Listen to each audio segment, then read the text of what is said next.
Yes, yes. So anyone from the audience wants to ask the questions to them?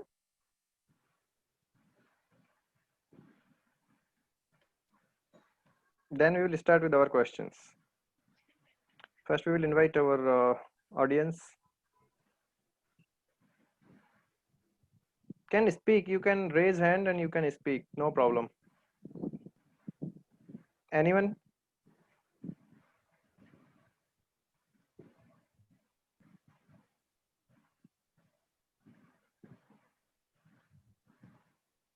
No. Okay. So I have few questions to Anjali ma'am first. Yes, doctor. Yeah. So, ma'am, what are the effect of contraceptives on PCOS? If somebody is in PCOS and if they are taking contraceptives, so what is the effect actually? I want to know Yes. that. Yeah. So there are oral contraceptive pills available, like variety of them, and with the major concentration of that is estrogen and progesterone. These are all synthetic estrogen and synthetic progesterone. Now, this is given basically for regularizing the cycle. So this is usually given for women who want their cycle to be regular. So this will help in regularizing the cycle. Now, there are few OC pills or oral contraceptive pills, as you told. These have a different kind of progesterone, which is more androgenic. Now, such pills should not be taken by women with PCOS because progesterone is also one of the byproduct of androgen metabolism or steroid metabolism. So this will actually worsen their problem. So when we are choosing to give the oral contraceptive pill, we usually choose the progesterone, which is less androgenic. So there are now newer drugs available which do not cause this problem. That is one. Next thing is there are certain oral contraceptive pills which contain cyproterone acetate. Okay, so this cyproterone acetate is anti-androgen and it will help in decreasing the hirsutism, that is the hair growth. It will help in reduction. So we choose to give this drug, these OC pills containing these drugs for women with PCOS. Now, another problem with using of oral contraceptive pills in PCOS is many women, apart from its like benefits of decreasing hair growth, and also it increases steroid hormone binding globulin. So it's a protein that is required for binding these steroid hormones. So in women with PCOS, it is reduced. So that is why free androgen levels will be high in them. So by giving this will help in binding majority of the androgen. So less amount of free androgen is available for its work in the periphery. Now, apart from this, many times when these kind of oral pills are given, the action is short-lived. That means to say, this is usually given, say, about 6 months or 1 year. Now, for after that, after stopping this medication, there is a very possibility that the PCOS problem, that is their irregular cycles, will come, revert back. That means they will go back to their original style of menstruation. Say the same problem may be recurring. So that is why now the recent, all the evidence, they say that it should not be the first line management. First line is always lifestyle, that is diet and exercise, and second line is based on their symptom, not targeting PCOS, but with the symptom with which they are presenting. Not all women will be presenting with bleeding problem, not all will have hirsutism. So based on their symptom, it will be targeted. I hope I have answered you. Yes, yes, ma'am, definitely. So my next question will be to Meenakshi ma'am. So, ma'am, how will you handle any patient PCOS case with the calcium deficiency and iron deficiency? As you were telling, like milk products are, we should take less, or the ladies who has the PCOS should take in the less amount. So, how will you handle the patients with the calcium and iron deficiency? I mean, mostly calcium deficiency in case of milk products.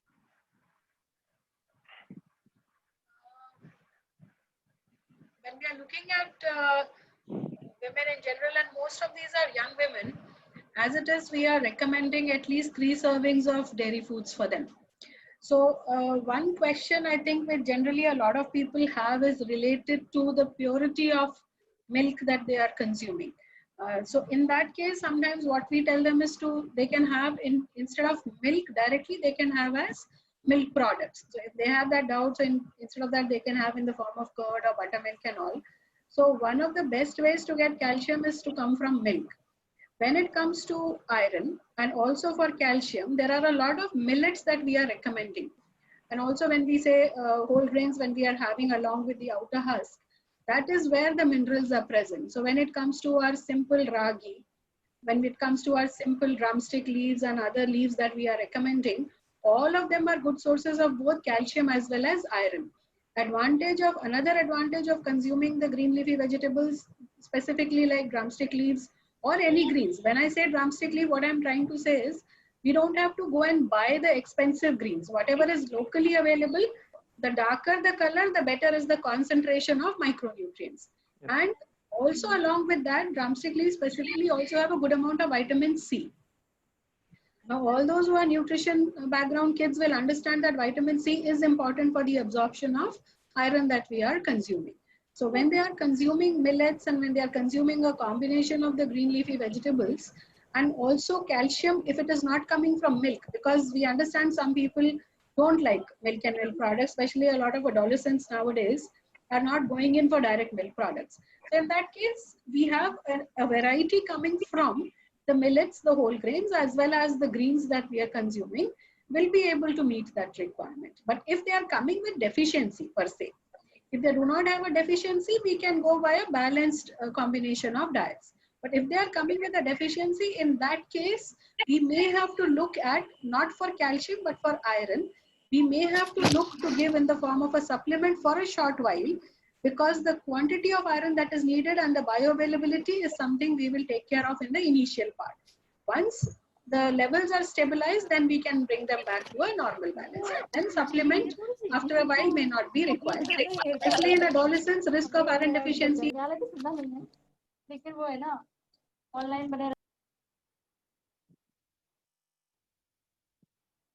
Ma'am, your mic, I think, yeah. Hello? Yes, yes, ma'am. Now audible. Oh, you could not hear me all this while?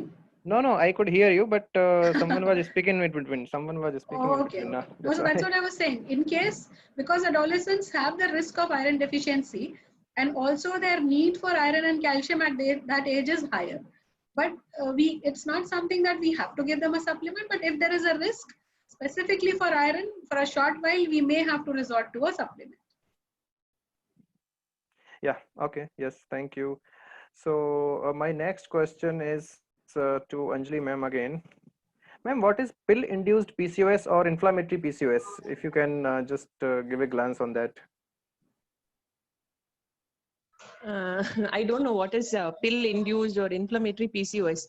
As such, PCOS is maybe if you tell me, I'll be able to answer you. What is it? I have no idea. Okay, no, I just read somewhere. I was reading, so I thought. No, I mean, PCOS is generally it is a genetic. It's just like it cannot be induced. You cannot So- induce somebody with PCOS. So it Yeah. is basically in them. So there is a Okay. problem in them, and that is the reason. And their ovary is also cystic, and other metabolic problems are there in them, and that is why they will develop PCOS. So I haven't heard of a word inflammatory PCOS. Okay, so one more question. What is the Yeah. association between depressive disorders and PCOS? Yeah, a lot of studies are coming up on this because now it is the quality of life that is important. So basically it is because of their weight, they may be depressed, and it is maybe because of their acne or hirsutism, or even because of their metabolic problems. They may have high run syndrome is what we call, where there is acanthosis nigricans and obesity, and because of which their pigmentation will be there. So all these things are more depressive for them. So that is why they may suffer with low self-esteem, and it is very much related. So as and when we help them in reducing the weight, and many problems will come down, and many times they may require some amount of psychological help. Okay, yes. So one more question I'm getting from the audience. Yeah. If a patient is having ovarian cyst, so does it actually impact PCOS or PCOS treatment? No, see, there are, see, polycystic ovary is not ovarian cyst. That is the first thing. There is a difference. So the cyst is nothing but a fluid filled sac. So the cyst may be because of various reasons. So in a reproductive age group woman, that is normally in a woman in the say in the age before menopause and after menopause, what is reproductive age group. In this age group, any cyst, that is any fluid filled structure which is more than 5 centimeter is when we start worrying. Less than that, we usually don't worry. So there is the polycystic ovaries are different. Here the ovaries will have small follicles only, which are multiple. So the cyst is when it is more than 3 centimeter, and when it is more than 5 centimeter, we start worrying. And this may be there even in a physiological cycle. So it just a development of a cyst will not matter. So it depends on the patient, age, everything. So then only we start thinking of treatment. Okay, so yes, so someone else is right here. I've answered many queries on the chat box. Yeah, actually, yes, you have answered all the queries. So now someone is writing, I am having 5 to 6 periods yearly and with other symptoms like hirsutism, acne, male pattern baldness, facial and body hair loss since 5 years. I took OCPs also, especially cryptoterone acetate. Is it a problem? I know. See, this hirsutism, if it is really excessive, it may not be due to PCOS as such. So an endocrinologist need to be consulted along with the gynecologist. So there may be many reasons why a woman can develop hirsutism. But PCOS is one of the problems. If somebody has male like baldness, male like hair growth, it is not that they will be having PCOS. It may be an association also that they may incidentally have PCOS, but other reasons, other causes of androgen excess should be looked into, like adrenal tumors may be there, or some hormone secreting tumors may be there.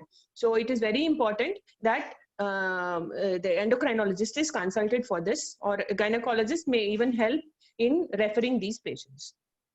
Okay, so someone is raising hands. Soumya, you can ask your question. Please open your mic and ask the question. Is there any surgeries, ma'am? For surgery for PCOS? Ovaries, PCOS. Yeah, okay, it's a good question.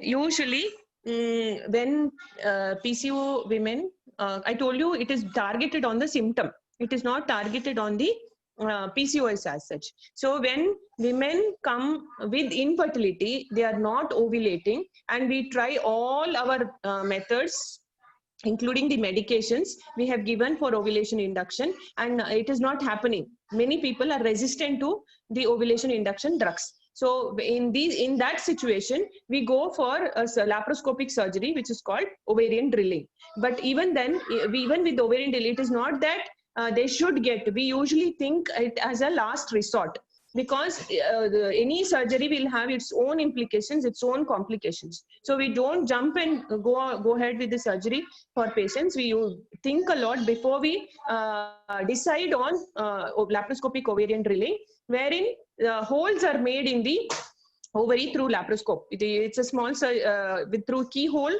The surgery is done, and the cautery is put onto the ovary, and drills are made on the surface of the ovary. So these they say that the chances of because the fluid goes away, there is increased chances that they will ovulate. The response to ovulation inducing drugs will be high in them. So it is very important before we decide, because there are complications associated with this as well. So when we had decided on ovulation, this ovarian drilling, it's a last resort. Okay, yes. So some Amatur Rahman, someone was asking question, raised hand. No. Thank you, ma'am. Yeah, thanks. Okay, so I'll just ask one question to Mrs. Vidya, because someone is asking. I don't know it is a myth or fact. So they're asking, when you say fenugreek water, Is it always said to take in a warm water, or any specific reason for it? What is this? So we should take cold water or hot water or warm water in the PCOS? The temperature of the water will not hamper that much. It is always told that morning, like if you take warm water, it is like the metabolism will improve. And because it is a spice, like in the warm, like when you take it at a warm temperature, it will have better results. So otherwise, it's okay. Like the fenugreek is more important actually. Something Okay, to that, please. so okay, so someone is asking question. No, I'm saying, may I add something to that? Yes, ma'am, please. So generally, when we are talking of these seeds and nuts and all, when we tell people to soak them and have it for a long time, even when we say almonds and all, we always will tell people you soak them and have it. Similarly, for fenugreek also, we tell people to soak them and have it. One reason is that when you are soaking it, specifically the phytates, those are called as anti-nutritional factors. They will reduce the bioavailability of certain micronutrients, specifically things like zinc and iron and all that. So when we soak it, the phytate content gets reduced because of that. So, and as a result, the availability of certain other micros becomes better when we consume them. So again, when you're talking of warm water soaking, that may be that you want to do it quickly, so you're doing it in warm water. But usually when we are recommending for almonds or fenugreek seeds, we tell people to soak in the night and have it in the morning.